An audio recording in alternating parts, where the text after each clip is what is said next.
오늘 하나님께서 우리에게 주신 말씀 봅니다. 요한복음 9장입니다. 요한복음 9장 신약성경 160쪽 신약성경 160쪽 요한복음 9장 1절에서 12절까지 요한복음 9장 1절에서 12절까지 우리 두 절씩 교독하고 12절은 우리 한 목소리를 같이 읽겠습니다. 제가 1절, 2절을 이렇게 적어 보겠습니다. 예수께서 길을 가실 때에 날 때부터 맹인된 사람을 보신지라 제자들이 물어 이르되 라삐여 이 사람이 맹인으로 난 것이 누구의 죄로 인함이니까 자기니까 그의 부모니까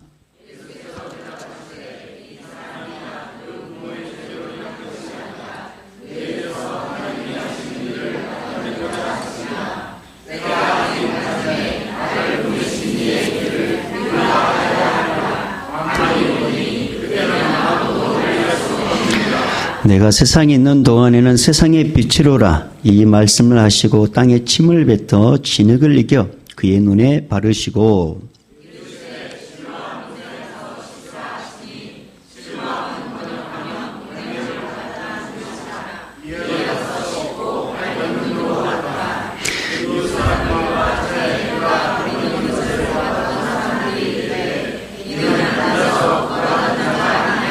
어떤 사람은 그 사람이라 하며 어떤 사람은 아니라 그와 비슷하다 하거늘 자기 말은 내가 그러하니 그들이 묻되 그러면 내 눈이 어떻게 떠졌느냐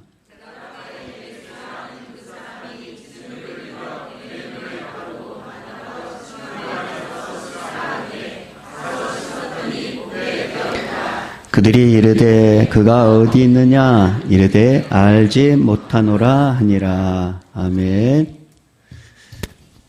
설 명절 잘 보내셨습니까?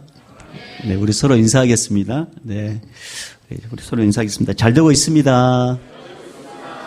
기도하면 더 잘 됩니다. 하나님이 하십니다.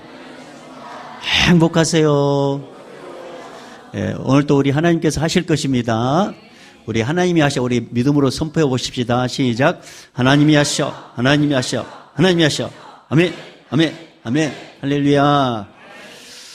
신종 코로나 바이러스로 인해서 온 세계가 난립니다. 그럼에도 불구하고 하나님께 예배하러 나온 여러분들 주의 이름 축복합니다. 성령의 불이 임함으로 바이러스는 떠나갈지어다. 바이러스뿐만 아니라 모든 저주까지 떠나갈지어다. 우리 최성호 집사님 질병도 떠나갈지어다. 감동이 와서 그런 거예요. 그냥 감동이 와서.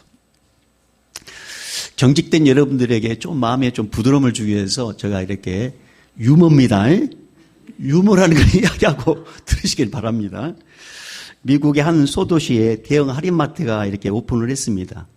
근데 참 너무나도 안타까운 것은 그곳에서 40년째 장사를 하고 있는 이 스미스라는 분의 그 분 옆에 가게에 이제 오른쪽에 이제 이 큰 대형마트가 이제 들어선 것입니다.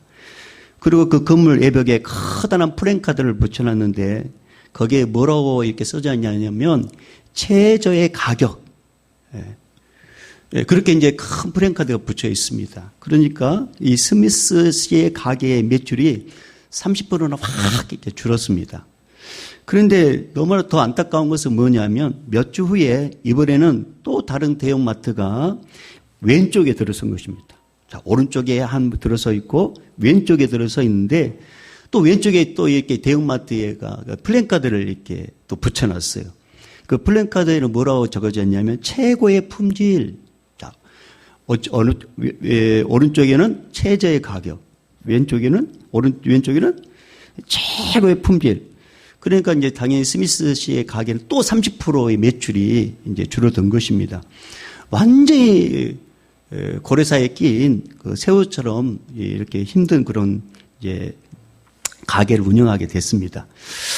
고심 끝에 이 스미스 씨는 자신의 상점에도 프랜카드를 붙여야 되겠다. 그래서 이제 프랜카드를 붙였는데 갑자기 매출이 급증하기 시작했습니다.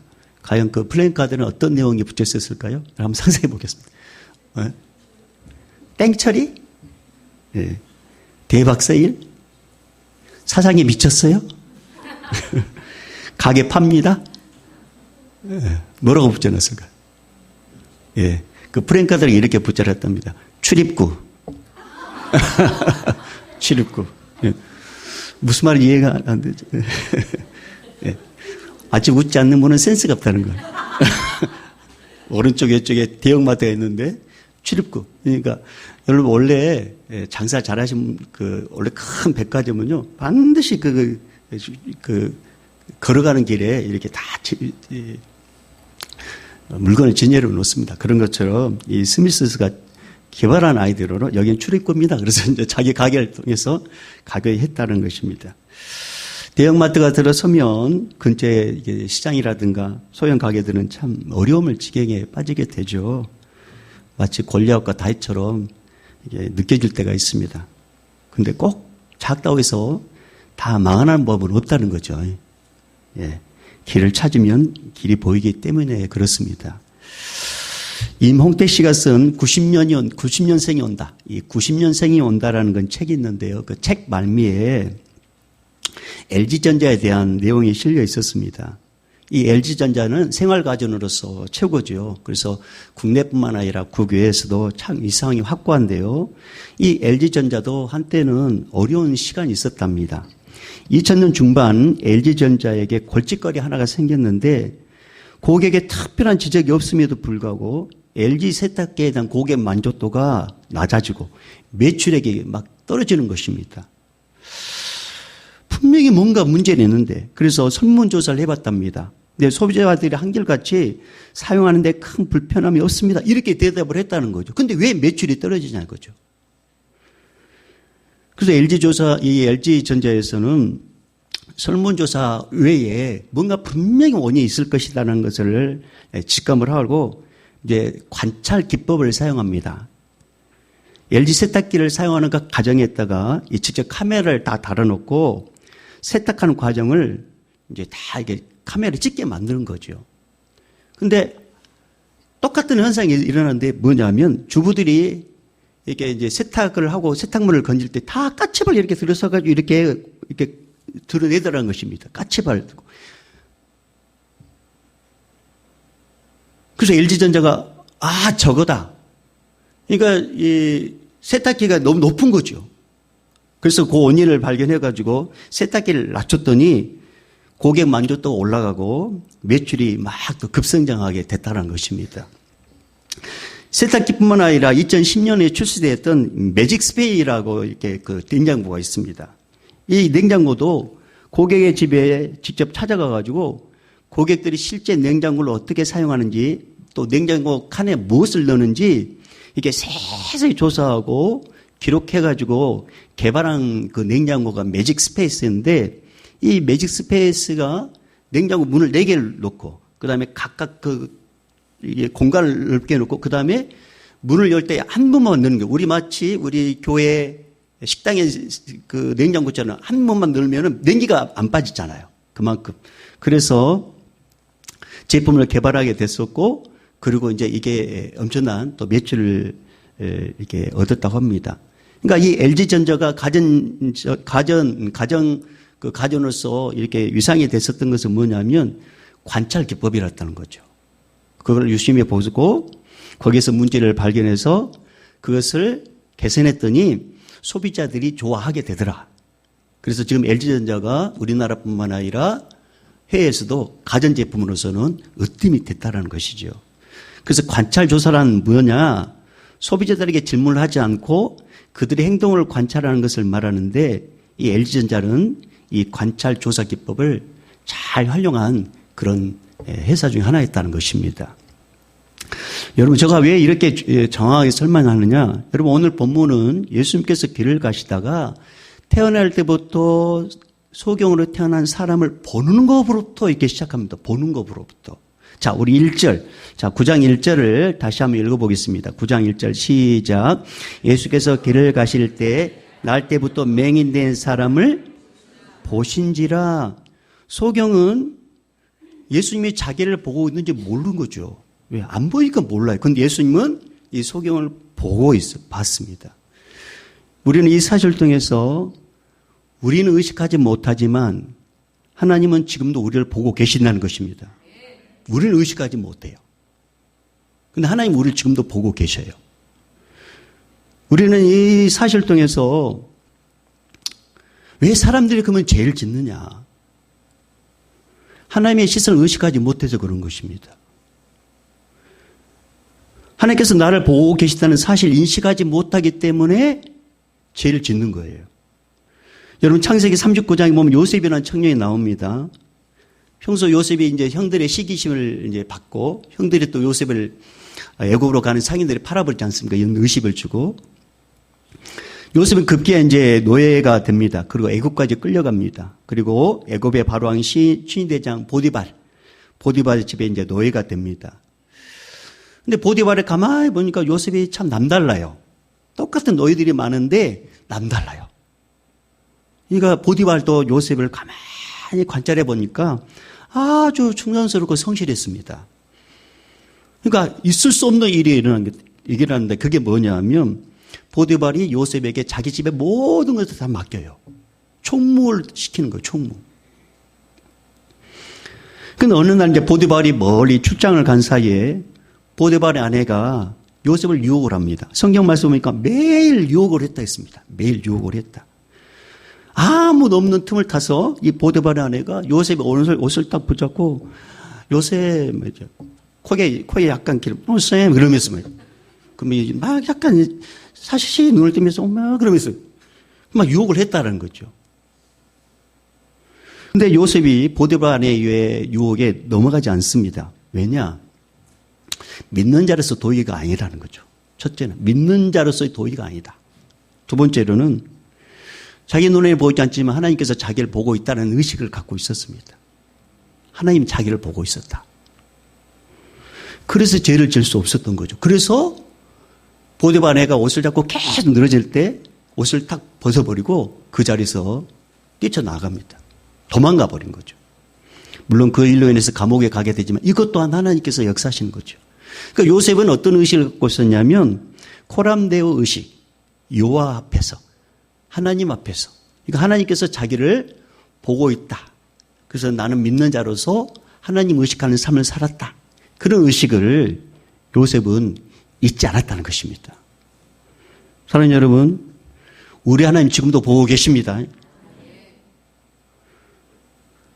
여러분 다윗은요 하나님의 시선을 어떻게 느꼈는지 시편 139편 1절에 4절 말씀 보면 다윗의 그 시선 하나님께서 나를 어떻게 보고 있는지 그의 고백을 들어보면요 참 깜짝 놀랍니다. 한번 들어보세요. 여호와여 주께서 나를 살펴보셨으므로 나를 아시나이다. 여러분 우리 주님께 여러분 아십니다. 지금 여러분 어떤 형편이고 무엇이 아프고 어디가 다 아셔요. 주께서 내가 앉고 일어섬을 아시고 멀리서도 나의 생각을 밝히 아시오며 나의 모든 길과 내가 눕는 것을 살펴보셨으므로 나의 모든 행위를 익히 아시오니 여호와여 내 혀의 말을 알지 못하시는 것이 하나도 없으시니다. 이렇게 이제 고백을 합니다. 그러니까 다윗은 하나님께서 나를 알고 계시는데 어디까지 알고 계시냐면 내 생각까지 내가 앉고 일서는 것까지 말로서 이렇게 중얼중얼하는 이 말까지도 다 알고 있기 때문에 함부로 행동하지 못하고 함부로 말을 하지 않는다는 것입니다. 요셉이 다윗이 이렇게 이제 사울왕을 통해 쫓김을 당할 때 사울왕을 죽일 수 있는 기회가 있었어요. 근데 하나님께 기름 부은 자를 내가 어떻게 죽일 수 있겠느냐 하면서 죽이지 않는 이유도 바로 하나님의 시선을 의식했기 때문에 그런 것입니다. 여러분, 하나님의 시선을 의식하지 못하면 우리는 죄를 짓습니다.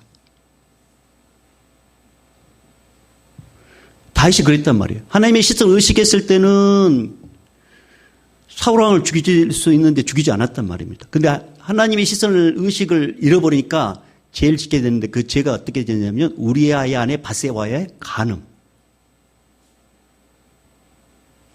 하나님의 시선을 의식하지 않으니까 그렇게 죄를 짓게 됐다는 것입니다. 이런 다윗에게 하나님께서 나단을 선지자를 보내가지고 하나님께서 다 보고 계셨어 라고 나단 선지자를 또 가르쳐 주십니다. 그때 다윗이 막 통에 자복하거든요.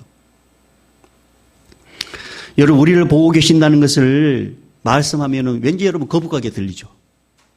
예. 왠지 모르게 거북하게 들리고 또 부정적인 생각을 갖고 있을 수 있는데, 그러나 여러분 오늘 성경 말씀은 우리에게 결코 거북함을 주거나 그 다음에 부담을 주려고 하나님이 보고 계신다, 예수님이 보고 계신다 그렇게 말씀한 게 아니에요. 여러분 예수님께서 이 소경을 바라보는 순간 이 소경은 축복의 시작이 된 것입니다. 예수님께서 이 소경을 바라보는 순간 지금까지 살아오면서 한 번도 경험하지 못한 엄청난 기쁨의 선물을 이 소경은 받게 됩니다. 꿈도 꾸지 못한 엄청난 선물을 받게 됩니다. 그게 뭐냐면 눈을 뜨게 되는 거죠.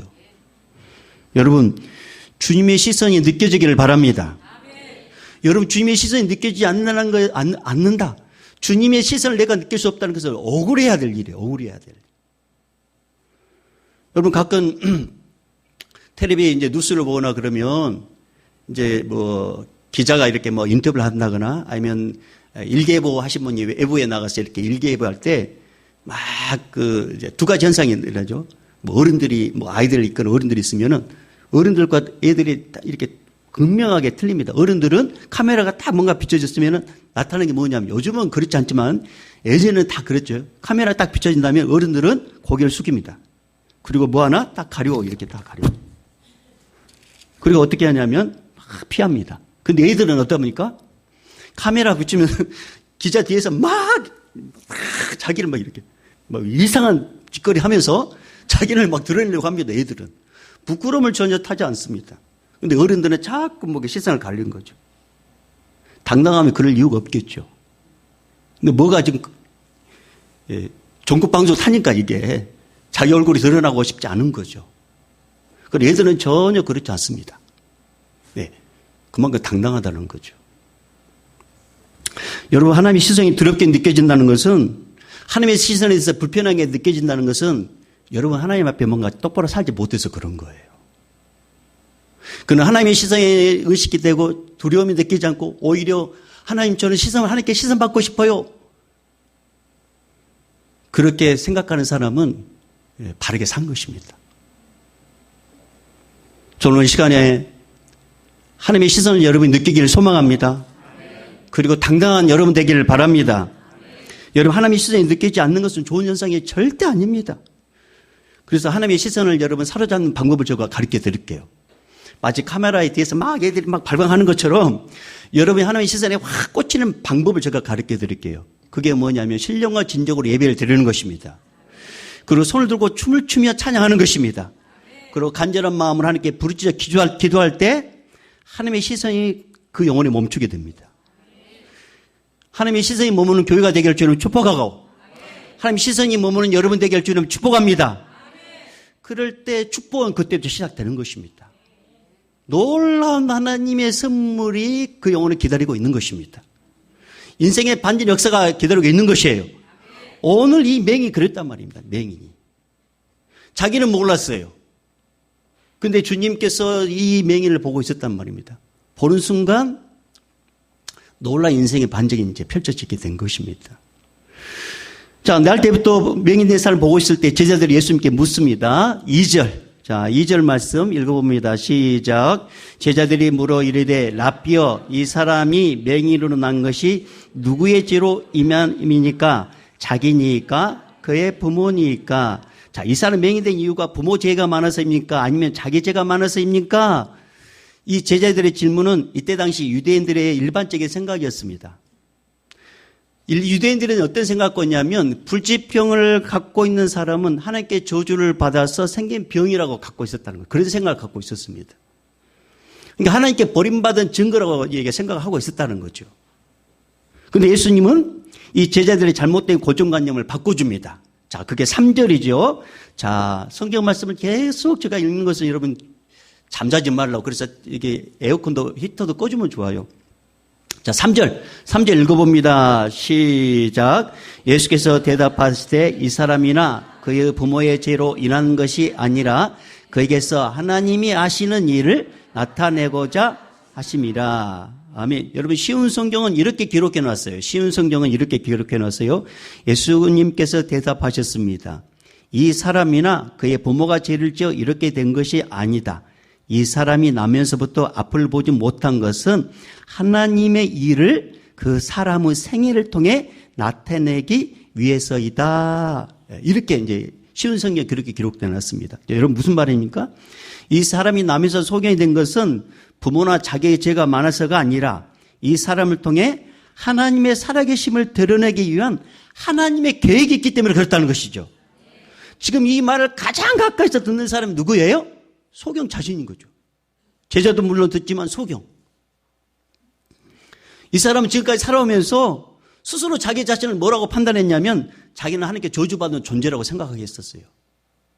소경이 이 사람은 사람들의 피해를 주는 존재라고 생각했습니다. 자기는 환영받지 못한 존재, 세상에 전혀 도움이 되지 못한 존재, 그런 존재로 자기를 인식했단 말입니다. 이 소경은. 그런데 예수님은 뭐라 말씀하셨어요? 그게 아니라는 거죠. 너는 저주받은 인생 아니라는 것입니다. 너를 통해서 하나님의 놀라운 계획이 있어서 네가 이 땅에 소경으로 태어난 거지, 너는 저주받은 인생이 아니야. 지금까지 한 번도 들어보지 못한 말을 이 소경이 듣게 된 것입니다. 이런 놀라운 말을 듣자 소경의 마음속에 팍 살고자 하는 소망이 생기고 희망이 생기는 그런 역동적인 그런 일들이 이제 이 소경 안에 일어나게 된 것입니다. 여러분, 사형리 전도법의 제1 원리가 뭔지 아십니까? 하나님은 당신을 사랑하시며 당신을 위한 놀라운 계획을 가지고 계십니다. 이게 제1 원리입니다. 그런데 왜 많은 사람들이 이 사실을 모르는 것일까요? 제2 원리는 이렇게 기록되어 있습니다. 사람이 죄에 빠져 하나님으로부터 떠났기 때문이며 그러므로 하나님의 사랑과 계획을 알 수 없고 또 그것을 체험할 수도 없게 된 것입니다. 이렇게 기록되어 있어요. 여러분, 사탄이 하는 일이 뭔지 아세요? 사탄이 하는 일이 뭔지 아시냔 말입니다. 여러분, 예수님은 사탄이 어떤 일을 하고 있는지 분명하게 우리에게 가르쳐 주셨는데요. 여러분, 한 장만 딱 넘겨보면 요한복음 8장 44절, 요한복음 8장 44절 말씀. 자, 우리 요한복음 8장 44절 읽어볼까요? 시작. 너희는 너희 아비 마귀에서 났으니 너희 아비의 욕심대로 너희도 행하고자 하느니라. 그는 처음부터 살인한 자요 진리가 그 속에 없으므로 진리에 서지 못하고 거짓을 말할 때마다 제 것으로 말하나니 이는 그가 거짓말쟁이요 거짓의 아비가 되었음이라. 아멘. 뭐라고 했어요? 살인자다. 그리고 거짓말쟁이인데 거짓말의 아비다. 여러분, 사탄의 주특기가 뭐냐면 거짓말입니다. 거짓말. 사탄이 하는 일은 자기의 주특기를 살려가지고 거짓말 통해서 절망을 심어주는 거예요. 그래서 사탄이 뭐라고 자꾸 우리에게 이렇게 속닥거리냐면 네 사주가 그러니까 그렇게 살아라. 네 팔자가 그러니까 그렇게 살아라. 네 주어진 운명이니까 그렇게 받아들여라. 이렇게 속삭인다는 말입니다. 사랑하는 여러분, 이 속삭임에 속지 마시길 바랍니다. 자꾸 그런 생각이 들 때마다 예수의 이름으로 대적하십시오. 여러분, 야고보서 4장 7절 말씀은 마귀를 대적하라. 그리하면 너희를 피하리라. 베드로전서 5장 8절 9절 근신하라 깨어라. 너희 대적 마귀가 우는 사자같이 두루다니며 삼킬 잘 찾나니 너희는 믿음을 굳건하게 하여 그를 대적하라. 여러분, 자꾸만 패배적 의식, 너는 안 된다는 그런 의식을 심어줄 때 그건 사탄의 속삭임이에요. 여러분, 이 시간에 선포하십시다. 따라합니다. 내가 예수님의 이름으로 명하노니 사탄아, 내 삶의 모든 자리에서 떠나갈지어다. 떠나갈지어다. 떠나갈지어다. 그렇습니다. 이 소경이 계속 그런 절망을 심어주면 네 팔자 그러니까. 근데 예수님은 그렇지 않았어요. 아니다고. 네 일을 통해서 하나님께서 뭔가 하실 일이 있어서 그렇다고. 그러면 예수님은 우리에게 어떤 분이십니까? 예수님께서 하신 일이 뭡니까? 자, 우리 뒤로 요한복음 10장 10절 말씀. 요한복음 10장 10절 말씀. 자, 요한복음 10장 10절 말씀 우리 같이 읽어봅니다. 시작. 도둑이 오는 것은 도둑질하고 죽이고 멸망시키려는 것뿐이요 내가 온 것은 양으로 생명을 얻게 하고 더 풍성히 얻게 하려는 것이라. 아멘. 여러분 그렇습니다. 여러분 예수님은 죽은 영혼을 살려 영원토록 사는 영생의 복을 주시는 분이십니다. 예수님은 절망 가운데 영혼들을 희망으로 변화시켜 주시는 분이십니다. 예수님이 인생의 방향을 잃어버린 영혼들에게 길과 등불이 되어주시는 분이십니다. 예수님은 죄악 가운데 포기한 인생을 다시 살 수 있도록 일깨워 주시는 분이십니다. 예수님은 아픈 영혼을 치유하여 온전케 해주시는 분이십니다. 예수님은 상한 갈대를 꺾지 않으시고 꺼져나가는 불꽃도 끄지 않으시고 다시 시작하게 하신 분이십니다. 예수님은 지금도 살아 역사하신 분이십니다. 그분은 우리에게 은혜 주실 때 풍성하게 주신 분이십니다.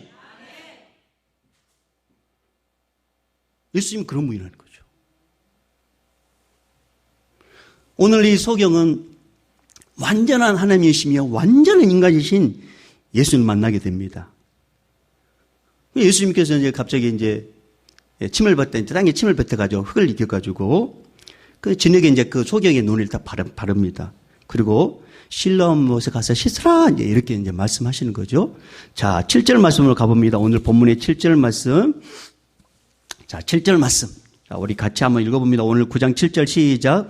이르시되 실로암 못에 가서 씻으라 하시니 실로암은 번역하면 보냄을 받았다는 뜻이라. 이에 가서 씻고 밝은 눈으로 맡으라. 여러분 실로암 못에 가서 씻으라 했을 때 뭐 이렇게 가로쳐지고 나서 내용이 좀 그렇지만 자, 실로암 못에 가서 씻으라 하시니 그 가로 내용을 빼고 뭐라고요? 이에 가서 있죠. 이에 가서. 실로암 못에 가서 씻어 그랬더니 이 소경은 의심하지 않았습니다. 예수님 말씀 100% 믿었습니다. 주저없이 순종했습니다. 그랬더니 놀라운 일이 생겼습니다. 어떻게 해요? 보게 된 거죠. 보게 된 것입니다. 남의 소경이었던 이 사람이 주님이신 이 기회를 놓치지 않았습니다. 말씀대로 그렇게 했더니 밝은 눈으로 다시금 돌아왔다라고 했습니다. 말씀대로 순종하자 지금까지 한 번도 꿈꾸지 못한 놀라운 일을 경험하게 된 것입니다. 그리고 주변 사람들이 저 사람 소경이다. 아니다. 예전에 그 사람 아니야. 아니다. 막 그런 말을 했음에도 불구하고 이 소경은요. 자기가 만난 예수님에 대해서 막 자랑을 하기 시작합니다. 자, 그게 10절, 11절 말씀입니다. 자, 10절, 11절 시작. 그들이 묻되 그러면 내 눈이 어떻게 떠졌느냐? 대답하되 예수라는 그 사람이 진흙을 이겨 내 눈에 바르고 나더라. 실로암에 가서 씻으라 하기에 가서 씻었더니 보게 되었더라.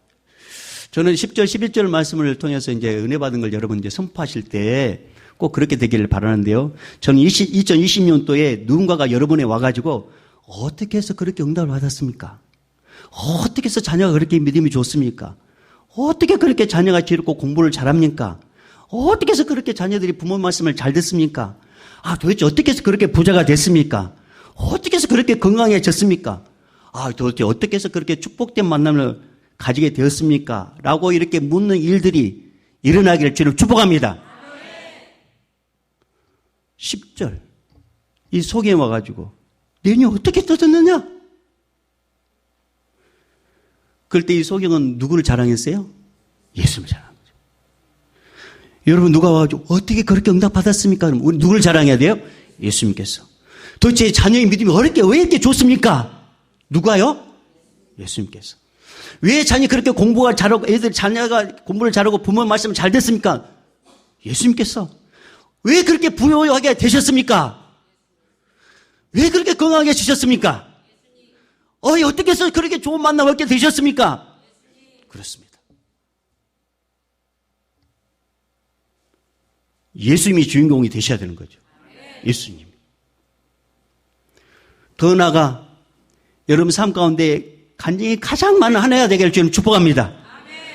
여러분 모두가 간증의 주인공이 되기를 주님 축복합니다. 그래서 여러분 이 소경이 이런 놀라운 인생의 반전이 된 것은 예수님께서 보문으로서 시작된 것입니다. 저는 2020년 2월 첫 주인데 과거 지나간 한 달 어쩔 수 없다 할지라도 오늘부터라도 예수님의 시선에 확 꽂히는 여름 되기를 바랍니다. 보는 순간부터 여러분 인생은 이제 놀랍게 시작된 것입니다. 그러려면 어떻게 되냐? 예수님의 눈에 잘 들도록 해야 되겠죠. 예수님의 눈에. 옷을 화려하게 하면 되겠습니까? 네, 아닙니다. 예수 믿는 노래 확 꽂히는 거, 신령과 진정으로 예배를 드리는 거, 찬양할 때 여러분 마음껏 손을 들고 하는 기뻐 찬양하는 거, 기도 제목에 있을 때 간절하게 부르짖어 기도하는 거, 이것이 예수님의 시선을 끌게 만들고 예수님을 각하게 만드는 그런 방법이라는 거죠. 그리고 지금의 어려움이 있습니까? 그렇다면 이 문제의 관점을 바꾸십시오. 어떻게 바꿔야 될까요? 로마서 8장 28절 말씀.